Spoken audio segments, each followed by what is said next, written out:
Candidat numéro 79. Alors, si je regarde déjà, sans lire la copie, juste en regardant un petit peu à quoi ça ressemble, je trouve qu'au niveau du soin que tu as apporté à la copie, ça laisse vraiment à désirer.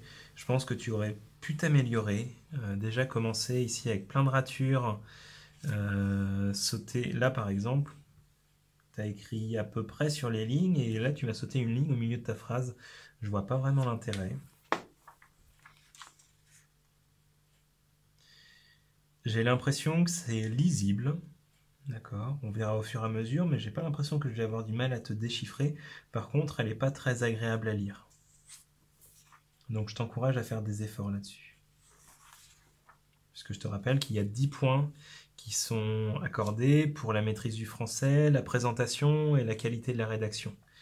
Donc déjà, ça fait pas très bonne impression quand on voit des choses toutes gribouillées comme ça.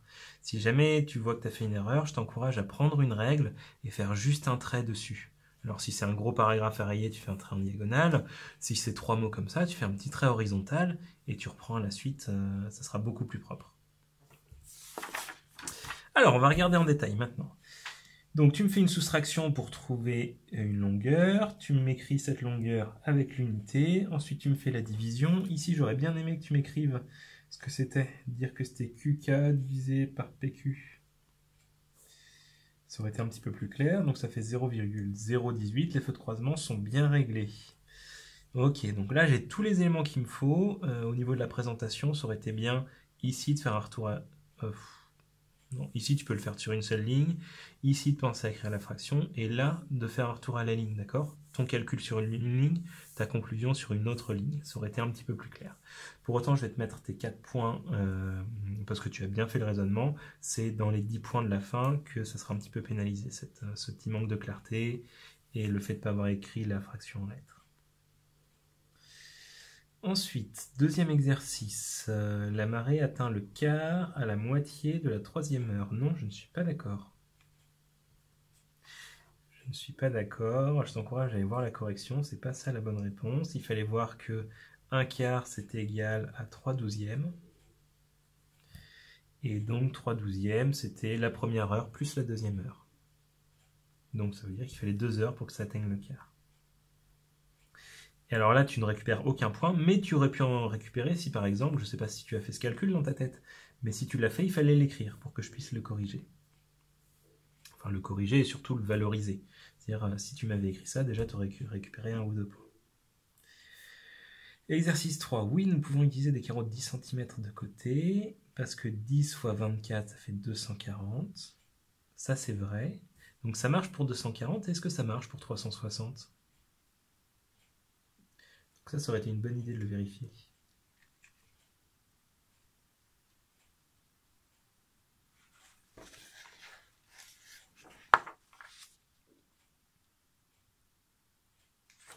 Donc, pour 14 et 18 cm, tu me mets non et tu ne me donnes pas d'informations. Pourquoi est-ce que ça ne marche pas? Donc, j'aurais bien aimé que tu me le détailles. Donc là, j'ai l'impression que tu as bien compris le principe, mais il manque des éléments vraiment importants. Je vais te mettre quand même la moitié des points, parce que tu as compris le principe. Mais pense à écrire tous tes calculs. Même s'ils amènent à la conclusion, non, ça ne marche pas. Il faut le justifier aussi, le fait que non, ça ne marche pas. Donc là, 12, 20, 10, 15 et 16, je suis d'accord avec quasiment tout, mais pas avec 16 cm. 16 cm, si je me souviens bien. 240 divisé par 16, ça donne un nombre entier. Par contre, 360 divisé par 16, ça nous donne un nombre à virgule. Donc là, ça confirme, à mon avis, tu as uniquement recherché sur la largeur, mais pas sur la longueur. Donc, c'est un petit peu insuffisant. Et de nouveau, j'aurais bien aimé aussi voir le calcul pour les tailles qui marchent et pour les tailles qui ne marchent pas. Ça aurait été bien. On devra utiliser 76 carreaux bleus. C'est la bonne réponse. C'est la bonne réponse. Par contre, j'ai un petit peu du mal à comprendre les calculs que tu m'as fait. Donc 16 plus 16, ça fait 32. Ça c'est vrai, mais pourquoi est-ce que tu m'additionnes 16 et 16 ?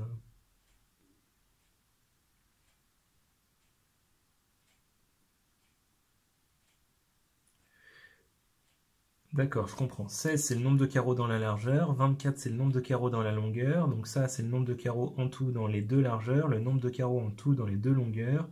Tu as remarqué que dans les coins, il y avait un problème. Donc il fallait retirer 4 carreaux. Ce qui fait que en fait, dans les deux longueurs, on n'avait que 44. Et quand tu ajoutes le tout, ça nous donne 76. Sauf que là, je viens de faire un sacré effort pour comprendre ce que tu essayais de m'expliquer. Et que normalement, c'est à toi de me l'expliquer. C'est pas moi de déchiffrer. Donc là, tu as 4 calculs, ça aurait été bien de faire 4 phrases pour tout m'expliquer. Je vais quand même te mettre 3 points sur les 4 parce que tu as bien compris le principe, tu as fait les bonnes opérations, tu as pensé à ce petit piège au niveau des angles. Donc c'est vraiment très positif. Par contre, tu peux pas te permettre de faire 4 calculs sans aucune explication. Exercice 4, le bon programme, c'est le A. Oui, je suis d'accord. Et pour ton programme B, donc là tu as compris qu'on faisait le motif et puis qu'après on allait tourner, donc ça c'est bien. Alors au niveau de la rotation, elle n'est pas exactement à cet endroit-là, c'est pas très grave. Par contre, ce qui m'embête un petit peu, c'est que des motifs, j'en vois que tu m'as fait 1, 2, 3, 4 et 5, alors que normalement il fallait le répéter 8 fois. Donc en fait, normalement, ce que ça devait se faire, ça devait te donner un premier motif comme ça, et ensuite, comme tu tournais de 75 degrés et que tu terminais ton motif ici, de 45 degrés, pardon, tu repartais comme ça. Et ensuite, tu repartais comme ça, et ensuite, tu tournais encore de 45 degrés, et encore de 45 degrés, et ce qui fait que ça te permettait de faire 8 motifs complets avant de revenir au point de départ. Donc là, ton programme, c'est pas exactement ce que j'attendais. Je te mets quand même un point parce qu'il y avait cette notion de rotation. Par contre, bon, voilà, c'est une rotation pas avec le bon centre. Alors, l'espace mesure 5 mm sur la feuille. Alors ça ne me convient pas puisque c'est pas une figure en vraie grandeur. Et par contre, 55 dans le programme, ça pourrait être intéressant. Il y a une petite erreur. Tu as repéré dans le programme qu'il fallait avancer de 55 dans le programme A. Par contre, en fait, avancer de 55, je fais le premier motif, donc je termine ici, et j'avance de 55. Et je refais le deuxième motif, et j'avance de 55. Et je refais le troisième motif, et j'avance de 55. Ça fait que 55, ça va être la distance entre les deux points rouges ici. Alors que moi, je voulais juste l'espace entre deux motifs. Donc, je vais te mettre seulement un point sur les deux. Oui, très bien ça. Ça me convient. C'est le bon endroit, il fallait bien l'insérer ici. Alors, exercice 5. Tout d'abord, il faut savoir combien de mètres cubes le système d'arrosage consomme. Donc, on divise par 2 et on divise encore par 2, donc ça fait 0,1 m3 pour 15 minutes. Oui. On multiplie par 4 et on multiplie par 12.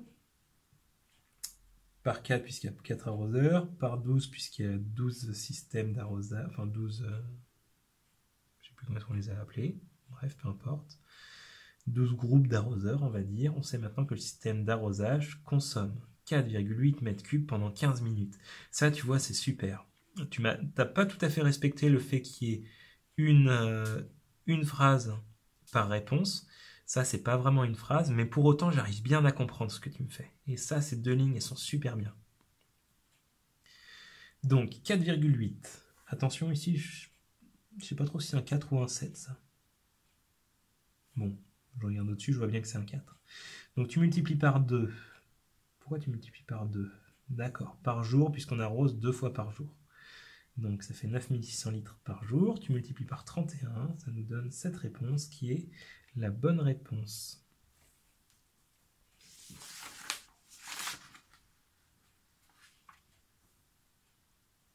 Donc là, c'est très bien. Au niveau de la rédaction, donc on a vu qu'il y avait un petit peu des choses à améliorer, mais je vais quand même te mettre les 10 points, puisqu'au niveau du raisonnement, c'est très très bien ce que tu m'as fait.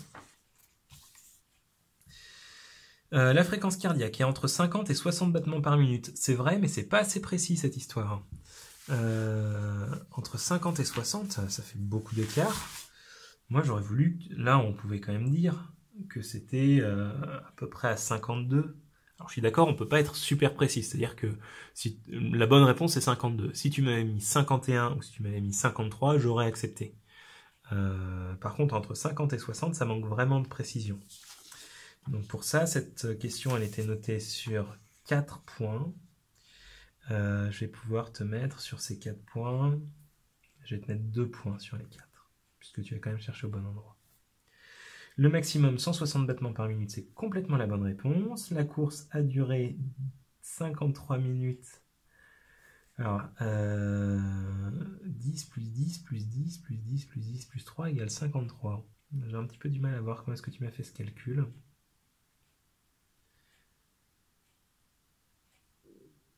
C'est la bonne réponse en 53 minutes. Par contre, c'est pas la bonne opération. Je vais te mettre quand même 3 points sur les 4. Enfin, à mon avis, la meilleure technique, c'était de faire un petit schéma, d'écrire ici 9h33, de dire qu'on voulait aller jusqu'à 10h26, sauf que c'était pas très facile à calculer, donc faire une étape à 10h et calculer combien il y avait dans la première partie, combien il y avait dans la deuxième partie, puis faire une petite addition. Donc ça te rapporte quand même 3 points sur 4, puisque je pense que tu as fait un bon raisonnement, même s'il n'est pas très bien écrit. Chris a fourni un effort soutenu au cours de sa course pendant 30 minutes. Non, ce n'est pas la bonne réponse. Et surtout, elle n'est pas justifiée en fait. C'est-à-dire que là, un effort soutenu, je ne sais pas à combien de battements par minute ça correspond, et je ne vois pas d'où est-ce que tu sors les 30 minutes. Donc même si tu m'avais mis la bonne réponse ici, tu aurais quand même eu 0, parce qu'il faut la démarche. On ne le répétera jamais assez, c'est la démarche qui est évaluée, pas la réponse. Exercice 7. Ok, alors on fait 1 moins 3 égale moins 2, ça c'est juste. Et après on calcule moins 2 au carré, ça fait moins 4. Et là normalement tu aurais dû voir qu'il y avait un souci, puisque dans l'énoncé, la consigne elle te dit expliquer que le résultat c'est 4. Et là tu me dis le résultat c'est moins 4. Donc forcément ça veut dire que tu as fait une erreur. Donc il aurait fallu prendre un petit peu le temps de vérifier où était ton erreur. Et en l'occurrence ici l'erreur c'est que tu as oublié de mettre des parenthèses. Puisque là c'est moins 2, donc l'opération c'est moins 2 fois moins 2. Et moins fois moins, ça donne plus. Je te mets quand même 2 points sur les 3, tu étais bien parti. Donc tu vas avoir le même problème à la deuxième question, ce qui fait que tout ce qui suit ne va pas être correct. Je vais quand même essayer de voir... Alors, il y a la première erreur ici parce que tu as oublié les parenthèses. Et ensuite, quand tu calcules le triple du nombre de départ, il ne faut pas oublier que le nombre de départ, c'est moins 5. Donc ça veut dire qu'ici, il faut que tu rajoutes moins 15. Et pas rajouter 15. Donc ce qui fait que ça va complètement te changer tes réponses. Donc là, tu étais vraiment très loin d'avoir un raisonnement correct, donc je te mets seulement 1 point sur les 4. Et dernière question. Pardon, c'est pas la dernière question, mais c'est juste. Oui, ça c'est bon. Par contre, c'est pas la case B3. Enfin, il n'y a pas besoin de l'écrire. Il y a juste besoin de marquer égal B1 au carré, plus 3 fois B1, plus 7.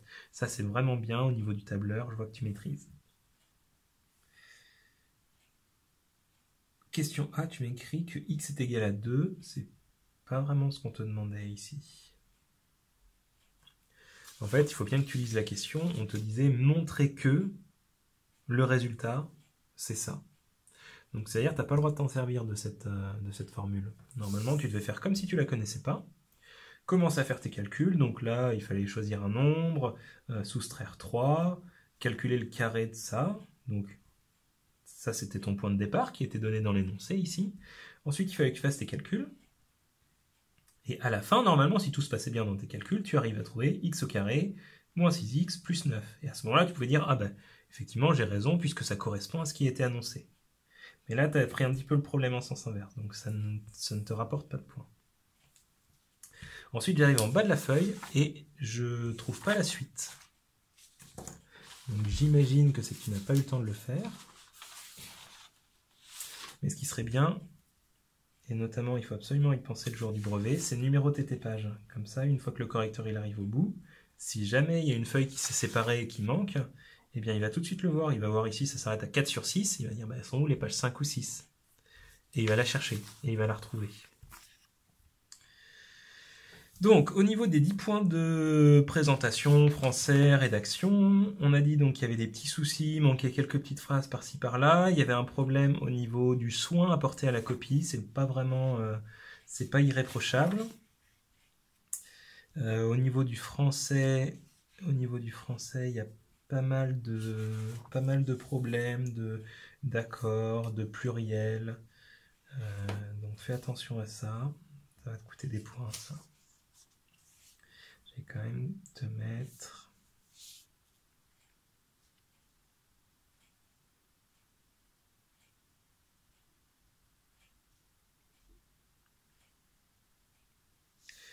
vais te mettre 5 sur 10. J'hésitais entre 4 et 5.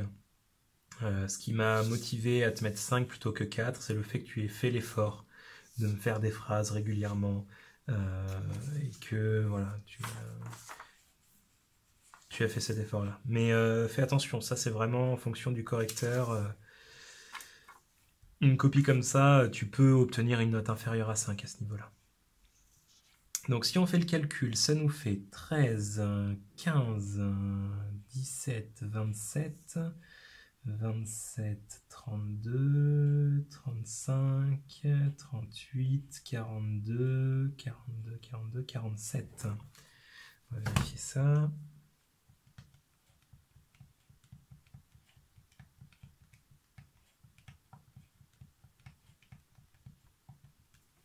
C'est ça, ça fait 47 sur 100. Donc ça veut dire que ça ne te permet pas de passer la moyenne. Qu'est-ce qui te manque pour passer la moyenne? Il te manque cette question-là sur les théorèmes de géométrie. Ça, il faut que tu le revoies avant le brevet. Il te manque également le calcul de vitesse. Là, tu m'as sauté la question sur le calcul de vitesse. Ça, c'est une technique classique. On l'a vu en maths, on l'a vu en physique, il faut la connaître. Donc je t'encourage vraiment à la revoir. Même si ça tombe pas pile poil sur un calcul de vitesse, ça te servira dans cette notion de proportionnalité et de conversion des unités de temps. Et qu'est-ce qui t'a manqué d'autre? Déjà, rien qu'en corrigeant ces deux choses, tu dépassais largement la moyenne. Regarde, là c'était une question sur 8 points, et là c'était une question sur 5 points. Et ensuite, il y a des petites erreurs par-ci par-là, il y a il y a ici où il y a un petit manque de raisonnement, cet exercice-là où tu n'es pas vraiment rentré dedans. Donc moi je pense que en travaillant bien, d'ici le brevet, tu peux largement passer la moyenne et peut-être même atteindre vers les 60 sur 100. Ce serait vraiment bien. Pour ça, je t'encourage à travailler. Tu peux aller sur Internet, tu tapes brevet maths 2017. Tu vas voir, il y a plein de sujets qui sont sortis l'année dernière, qui sont très récents, ce qui va te permettre de t'entraîner. Donc je te souhaite bon courage.